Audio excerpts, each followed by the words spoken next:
찬송가 95장입니다.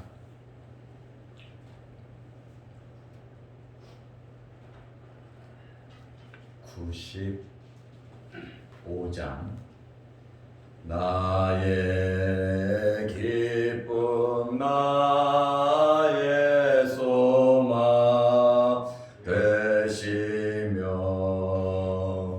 나의 생명이 되신 주 밤낮 불러서 찬송을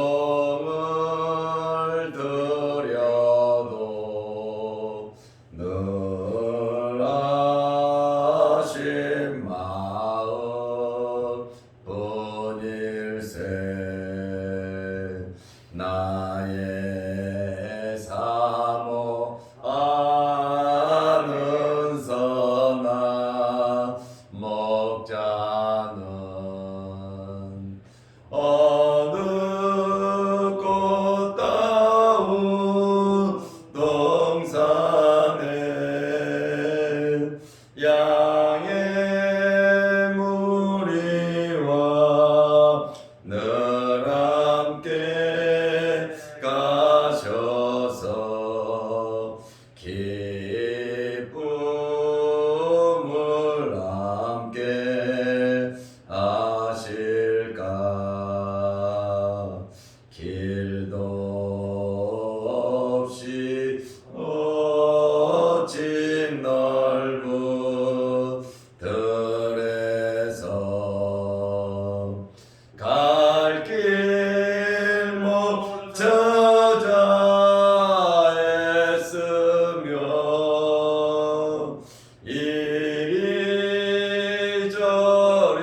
이리저리로 헤매는 내 모양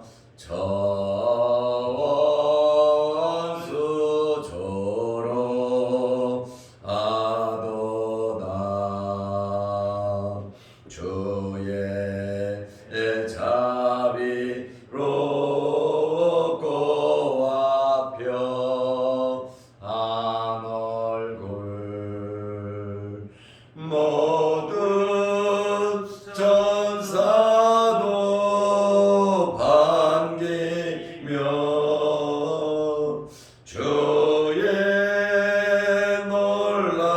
놀라운 진리의 말씀에 전지가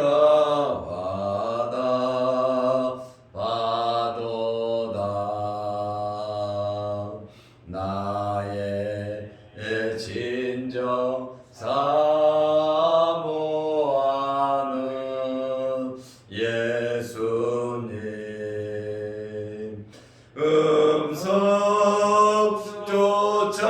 음성조차도 반갑고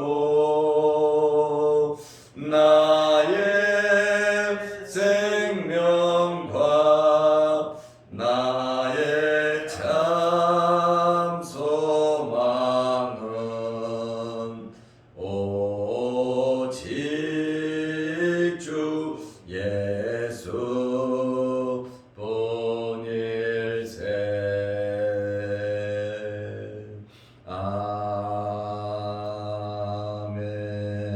아멘.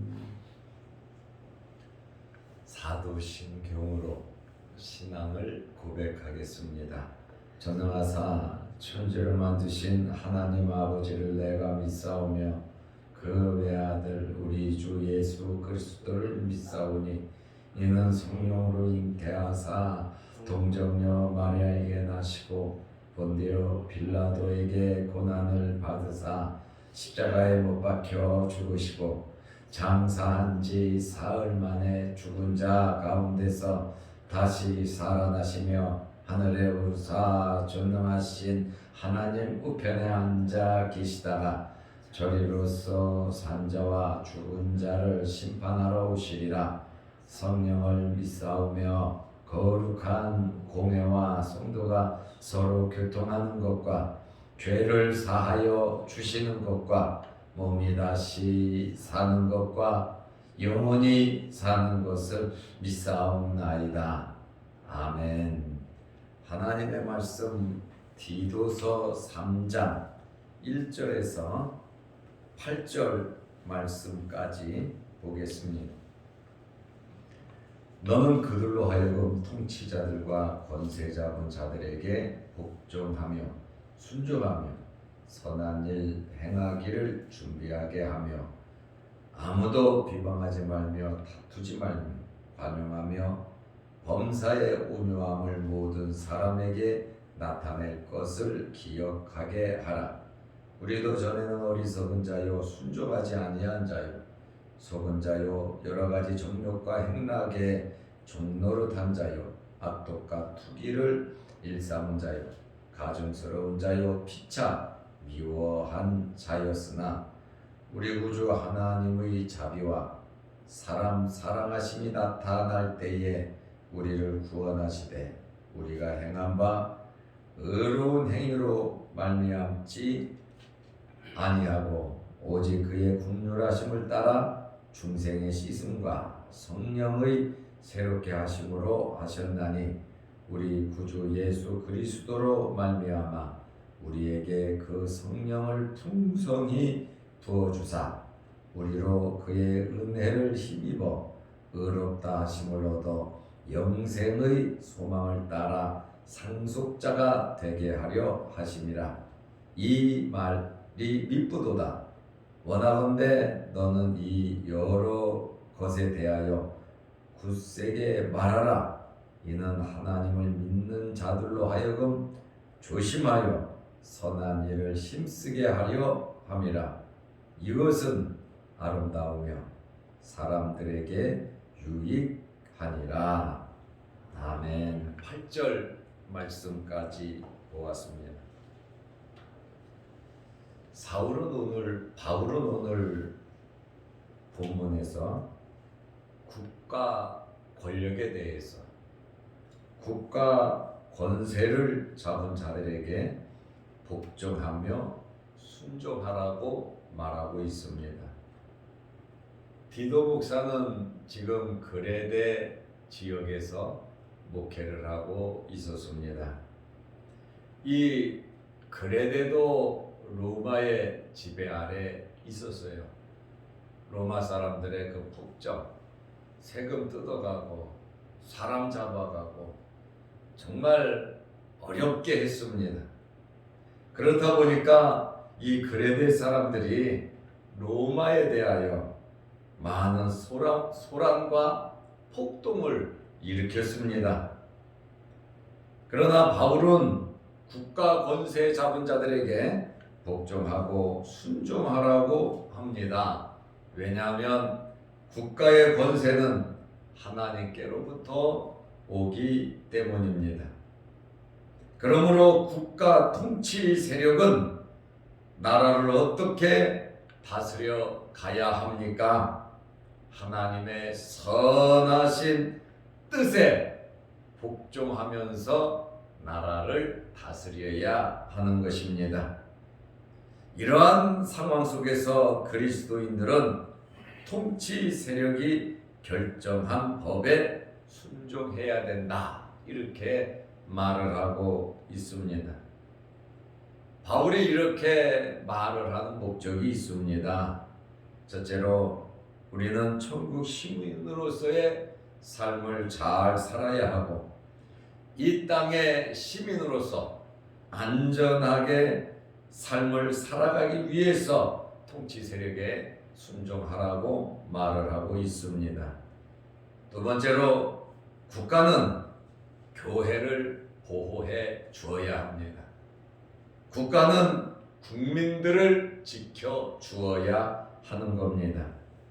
그러나 국가가 예배를 방해하거나 교회를 핍박해서는 안 된다라고 하는 말씀이에요.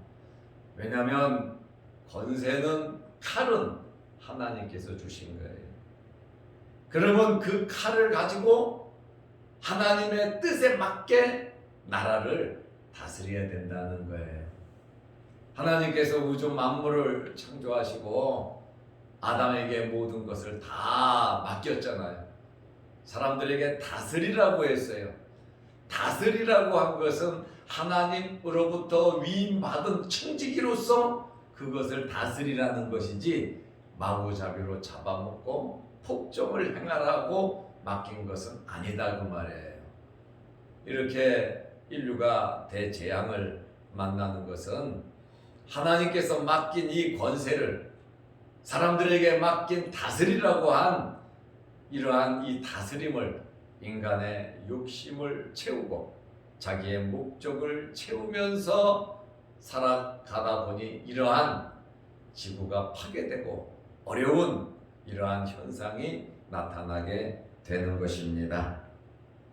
우리는 첫째로 통치자의 권세는 하나님께로부터 온 것임을 알고 순종해야 될 뿐 아니라 이 통치자는 잘 해야 합니다. 이것은 하나님께 또 백성들에게 또 나라를 섬길 수 있는 기회를 준 것이기 때문에 통치자들은 나라를 잘 이끌어가야 하는 것입니다. 애굽 왕 바로는 이스라엘 사람들을 자손 4대를 보관할 수 있도록 보호할 수 있도록 하나님의 뜻을 이룰 수 있도록 요셉을 통하여 애굽으로 내려 보냈습니다. 그런데 애굽이라고 하는 나라는 이스라엘 사람들을 얼마나 압박하고 억압하고 박해했는지 몰라요. 노예로서 살았습니다. 이렇게 하나님께서 자손 4대를 애굽에 맡겼으면 잘 관리해서 그들로 하여금 출애굽할 수 있도록 도와주어야 하는데 그 권세를 이용해서 억압하고 박해하고 노예로 이렇게 평생 데리고 있으려고 하다가 결국 애굽은 망하고 말았습니다. 하나님의 엄청난 고난으로 인해서 하나님의 재앙으로 인해서 애굽은 결국 망하고 말았습니다. 이스라엘 사람들에게 잘해줬다면 애굽 왕과 그 정치 세력이 망할 일이 없었다고 하는 말입니다. 두 번째로 바벨론 왕 느부갓네살을 하나님께서 몽둥이로 세워 주셨습니다. 예루살렘이 유다가 하나님 앞에 너무너무 죄를 범하니까 우상을 섬기고 말씀에 불순종하고 이중적인 생활을 하고 하나님을 멀리 떠나서 바른 길로 가게 하려고 바벨론 왕 느부갓네살에게 힘을 주어서 이스라엘을 멸망시켰습니다. 그런데 이 느부갓네살은 하나님께서 몽둥이로 사용했는데 아예 새 파이프가 돼가지고 잔인하게 이스라엘 백성들을 핍박하고 압박을 했어요. 하나님께서 몽둥이의 역할을 하라면 몽둥이의 역할만 하면 되는 겁니다. 그러다가 결국 바벨론 왕 느부갓네살은 어떻게 됐습니까? 미쳐서 길바닥에 돌아다니다가 죽었고 짐승들이 그 시체를 다 뜯어먹어버리고 말았습니다. 하나님으로부터 부여받은 그러한 권세는 하나님의 뜻에 맞게 사용해야 복을 받는 것입니다. 북쪽 이스라엘 왕 아합과 이세벨은 어땠습니까? 하나님의 종들을 잡아 죽이고 하나님의 제단을 다 헐어버리고 바알 우상을 섬기게 한 이러한 이 아합 왕은 전쟁터에 나가 화살을 맞아서 피를 흘리며 치료받을 기회를 얻지 못하고 아합은 죽었습니다. 이세벨은 어떻게 되었습니까? 2층에서 내던짐을 당하여 떨어져 피를 튀기며 죽었습니다. 개들이 와서 이세벨의 시체를 다 먹어버리고 말았습니다. 통치한다고 하는 것은 엄청난 권력이고 엄청난 힘입니다. 동전의 양면과 같아요. 잘하면 엄청난 칭송과 존경과 복을 받지만 못하면 엄청난 재앙이 기다린다고 하는 사실을 우리는 알아야 합니다. 이러한 이 통치자의 권세는 하나님께로부터 오는 것이므로 통치자들은 하나님을 두려워하면서 나라를 잘 다스리고 교회를 보호하고 보존하고 국민들이 편안하게 살아갈 수 있도록 울타리의 역할을 해주는 것이 바로 통치자의 권세입니다. 때로는 교회와 국민이 국가로부터 어려움을 당할 수 있습니다. 교회를 핍박하는 정권은 하나님께서 절대로 기뻐하시지 않습니다. 그러나 여러분, 그 안에도 하나님의 뜻이 있다는 것이에요. 그러므로 우리 믿는 사람들은 어려움을 당할 때 어떻게 해야 되겠습니까? 하나님 앞에 기도하고 회개해야 할 부분이 있으면 철저하게 회개하고, 교회는 교회로서의 사명을 감당하고 성도는 성도로서의 사명을 감당해야 하는 것입니다. 국가를 향하여 뭐라고 하기 전에 먼저 교회가 회개하고 성도들이 회개하고 성도들이 바르게 살아가야 한다라고 하는 그러한 말씀입니다. 중국에도 하나님의 역사가 일어나고 있습니다. 북한에도 하나님의 역사가 일어나고 있습니다. 기독교인들을 죽이고 선교사들을 죽이는 그 이슬람권에서도 하나님의 놀라운 역사가 나타나고 있습니다. 어마어마한 10대에 걸친 로마 황제들의 핍박이 300년간 있었습니다. 교회는 지하로 들어갔습니다. 카타콤에서 하나님께 예배를 드리며 생활을 했습니다. 이 엄청난 300년간 교회가 핍박을 받으면 씨가 말라져야 되는데 그렇지 않았습니다.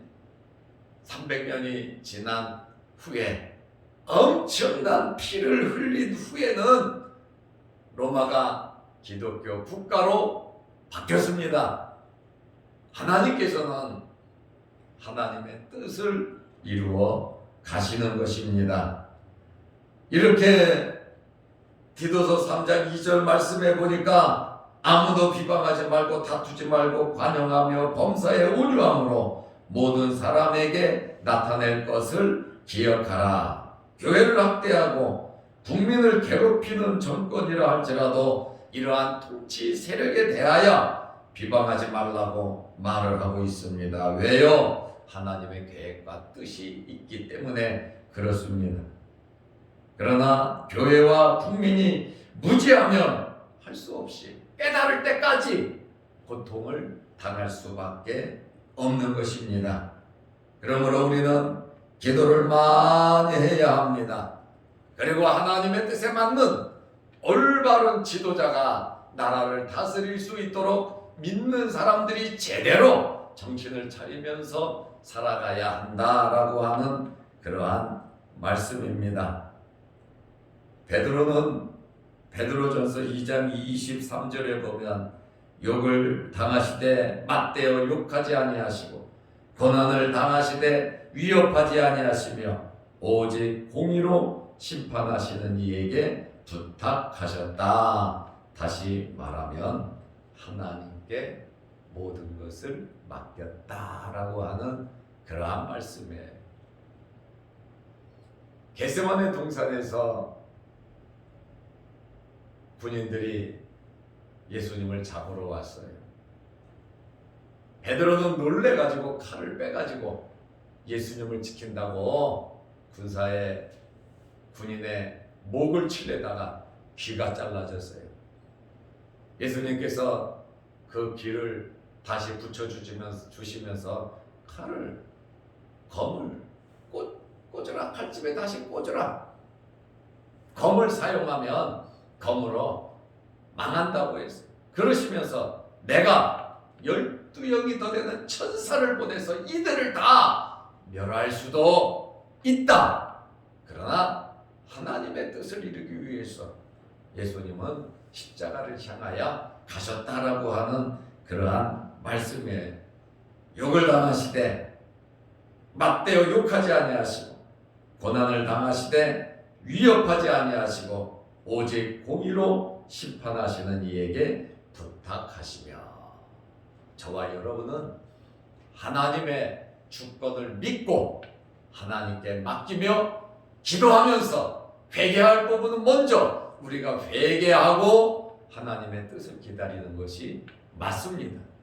길바닥에 나가서 돌을 던지고 욕을 하고 데모하라는 것이 아니에요. 교회의 일은 교회의 일을 해야 됩니다. 기도해야 됩니다. 회개해야 합니다. 하나님 앞에 바로 서야 하는 것입니다. 그리고 깨닫고 깨어야 한다라고 하는 그러한 말씀입니다. 두 번째로, 통치자가 심판받는 것을 모르기 때문에 이렇게 교회를 핍박하고 성도를 핍박하고 국민들을 못 살게 만드는 겁니다. 권세를 하나님께서 준 것은 기회라고 하는 것이에요. 하나님께서 우리를 불러주시고 하나님의 자녀 삼으신 것은 우리에게 똑바로 살으라고 하는 기회를 주신 것입니다. 하나님께서 우리에게 재능을 주시고 우리에게 물질을 주시고 우리에게 시간을 허락하시고 우리에게 가족들을 주시고 우리에게 여러 가지 환경을 주신 것은 하나님 앞에 바로 살으라고 주신 것이지, 내 배를 채우고 나의 즐거움과 나를 자랑하라고 하나님께서 그것을 주신 것이 아닙니다. 모든 것이 다 하나님의 것입니다. 우리는 청직입니다. 하나님의 뜻에 맞게 우리는 살아야 하는 것입니다. 우리는 하나님 기뻐하시는 일을 해야 되고 선한 일을 해야 하고 사람들에게 즐거움을 주는 그러한 일들을 해야 하는 것입니다. 기회는 항상 있는 것이 아닙니다. 국가는 국가대로, 가정은 가정대로, 교회는 교회대로 하나님께서 기회를 주셨습니다. 그 기회를 잘 활용하는 여러분들이 되시기를 바랍니다. 통치자가 잘 통치해야 돼요. 믿는 사람들에게 하나님께서 직분을 주신 것은 그것도 기회라고 하는 사실을 우리는 알아야 하는 것입니다. 디도서 3장 3절에 보니까 우리도 전에는 어리석은 자요, 순종하지 않은 자요, 속은 자요, 여러 가지 정욕과 행락에 종노릇한 자요, 악독과 투기를 일삼은 자요, 가증스러운 자요, 피차 미워한 자였으나, 우리도 옛날에는 하나님을 모를 때는 바울 같은 경우도 교회를 없애려고 했고 예수 믿는 사람을 잡아 죽였고 예수 믿는 사람들을 감옥에 집어 넣었습니다. 몰라서 그런 겁니다. 그러므로 우리는 나라와 민족을 위해서, 지도자들을 위해서 나라를 잘 이끌어가고 교회를 잘 보호할 수 있도록, 국민들이 힘들지 않도록 우리는 나라와 민족을 위해서 기도해야 하는 것입니다. 셋째로, 이러한 어려운 환경 중에서도 오늘 3장 4절에서 7절 말씀을 보면 우리는 구원받은 하나님의 자녀로서의 삶을 살아가는 것입니다. 하나님의 역사는 언제나 어디서나 아름답게 이루어지고 있습니다. 구원은 하나님의 사랑과 은혜로 받는 겁니다. 창세전에 우리가 하나님의 선택을 받았고 예수를 믿음으로 구원을 받았습니다. 우리가 천국 가는 방법, 우리가 구원 얻는 방법은 오직 예수 그리스도를 믿음으로 구원을 받는 겁니다. 예수님 외에는 우리에게 구원이 없습니다. 하나님께서는 구원받을 자들을 꼭 부르시는데 성령으로 거듭나게 하시고 회개하게 하시고 믿음으로 의롭다 하시고 하나님의 자녀가 되게 하십니다. 예수님을 믿는 것은 우리 힘으로 안 됩니다. 성령께서 믿게 하셔야 예수님을 믿을 수 있는 것입니다. 구원받은 우리에게는 하나님께서 날마다 성령을 풍성하게 부어 주신다고 오늘 본문에 말씀을 하고 있습니다. 날마다 성령을 풍성하게 부어 주시는데 이 성령의 풍성함이 저와 여러분에게 넘치시기를 바랍니다. 우리는 영적으로 성장하고 성숙하고 자라나야 하며 우리는 영생의 소망을 가지고 살아가야 합니다. 이 세상 삶을 살아가면서 핍박이 있고 어려운 일들이 있다 하더라도 하늘의 소망을 가지고 살아가야 하는 것입니다. 그러므로 우리는 믿음으로 살아야 하고 어떠한 환난과 핍박이 있다 할지라도 우리는 견디며 살아가야 하는 것입니다. 결론으로 말씀드리겠습니다. 우리는 8절 말씀을 기억하면서 살아가야 합니다. 하나님의 말씀은 미쁘시다. 하나님의 말씀은 진실하고 하나님의 말씀은 믿을 만한 말씀인데 첫째로 하나님의 말씀을 믿고 권면하고 가르치라고 말씀하고 있습니다. 대도 목사에게 이러한 사실을 이 통치자의 권세에 대한 사실을 하나님의 백성으로서의 어떻게 살아가야 하는가에 대한 사실을 가르치라고 말을 합니다. 두 번째로 우리가 기억해야 할 것은 선한 일에 힘을 써야 합니다. 이것은 아름다운 일이고 이것은 유익한 일이라고 말씀을 하고 있습니다. 우리는 모든 것 하나님께 맡기고 하나님의 주권을 믿고 나라와 민족을 위해서 또 통치자들을 위해서 또 교회를 위해서 우리들의 사명 감당을 위해서 열심히 믿음으로 살아가시기를 바랍니다. 기도드리겠습니다. 하나님 아버지 감사합니다. 오늘 주신 말씀을 우리 마음에 새기며 이 말씀대로 순종하면서 살아가게 하여 주시옵소서. 나라와 민족을 위해서 기도하게 하시고 교회가 편안해지고 국민들이 행복한 나라와 민족이 될 수 있도록 통치자들에게 하나님께서 지혜를 주시고 명철을 허락하여 주시고 또한 통치를 잘해서 교회가 부흥이 되고 교회가 안전하게 하옵소서. 오늘도 이 새벽에 주의 전에 나와 머리 숙여 기도합니다. 육신의 질병으로 어려움을 당하는 성도들, 병원에서 치료받고 있는 성도들 하나님께서 치료하시고 붙잡아 주시고 깨끗게 하옵소서. 사업하는 성도들 또한 직장을 다니는 성도들 모든 가정 위에 함께하여 주셔서 물질로 어려움 당하지 않도록 하나님께서 도와 주시옵소서. 또한 우리 믿음의 자녀들이 주 안에서 어디에서 무엇을 하든지 잘되며 형통케 하옵소서. 오늘 우리가 모여 예배를 드리며 기도하며 영상으로 함께 예배를 드리며 기도하는 모든 성도들의 기도를 응답하여 주옵소서. 예수님의 이름으로 기도드리옵나이다. 아멘. 하늘에 계신 우리 아버지여, 이름이 거룩히 여김을 받으시오며 나라의 임하옵시며 뜻이 하늘에서 이룬 것 같이 땅에서도 이루어지이다. 오늘날 우리에게 일용할 양식을 주옵시고 우리가 우리에게 죄 지은 자를 사하여 준 것 같이 우리 죄를 사하여 주옵시고 우리를 시험에 들게 하지 마옵시고 다만 악에서 구하옵소서. 대개의 나라와 권세와 영광이 아버지께 영원히 있사옵나이다. 아멘. 자유로 기도하시기 바랍니다.